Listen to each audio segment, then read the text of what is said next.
Ինչու չկա մեթոդաբանություն ու հստակ տրամաբանություն պարտադիր բժշկական ապահովագրության փաթեթում։ Ընդդիմադիր պատգամավորը գլխադասային հանձնաժողովի նիստում առողջապահության նախարարին է հարցն ուղղում։ Ինչու առաջին փուլում բոլոր քաղաքացիները ներառված չեն։ Արդյոք ճիշտ հաշվարկ է արված թե ոչ։ Ընդդիմադիրներն անգամ ձեռքի տակ չունեն ապահովագրության փաթեթը։ Մանր ձեռքի տակ չլինի, հասկանանք հիմա օբյեկտիվ process է գնում, թե այստեղ ինչ-որ խնդիրներ կան։ Նախարար Ավանեսյանն էլ հակադարձում է, եթե քաղաքացիները իրենց բոլոր հարկերը պարտաճանաչ վճարեն, ապա բոլորի համար էլ կլինի ապահովագրություն։ 64 տարեկան մեր սիրելի հայրենակիցը, ինչու հիմա չպետք է ստանա այդ նույն փաթեթը, ինչը ստանում է 65+-ը։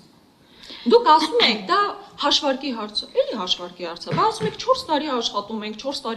4 տարվա մեջ նենց աշխատեիք 63+-ից լներ։ Ես նախ կխնդրեմ իմ խոսքերը չխեղաթյուրել եւ ես ձեր հարցին կոնկրետ հստակ պատասխանեցի։ Ընդդիմադիրները պնդում են առողջապահության նախարարը ամբողջական պատկերացում էլ չունի պարտադիր բժշկական ապահովագրության փաթեթի մասին։ Նախարարն ասում է մեծ ու բարդ համակարգ է, այն միայն ֆինանսավորման մեխանիզմ չէ, կատարել են կապիտալ ներդրումներ, լիցենզավորման համակարգ են վերանայել, ներդրել են էլեկտրոնային դեղատոմսերը, նախապատրաստել են բնակչությանը։ Մութ է մնում ընդդիմադիրների համար նաև այն հարցը, թե ապահովագրությունից առաջ ինչպես պետք է բոլորը բույժ զննում անցնեն առողջության առաջնային պահպանման օղակներում, պոլիկլինիկաներում, հատկապես մարզային, որոնք վստահաբար հունվարի 1-ից պատրաստ չեն լինելու մարտ ընդունելուն։ Հաշվարկել ենք ինչ կարգի հերթեր են գոյանալու, իսկ այնտեղ նշվում է, որ եթե 6 ամիս հերթը կարող է 6 ամիս ավել լինել։ Մեր ԱԱՊ-ները պատրաստ են դրանց թե չէ, եւ եթե նույնիսկ պատրաստ են, մենք ասենք տեխնիկապես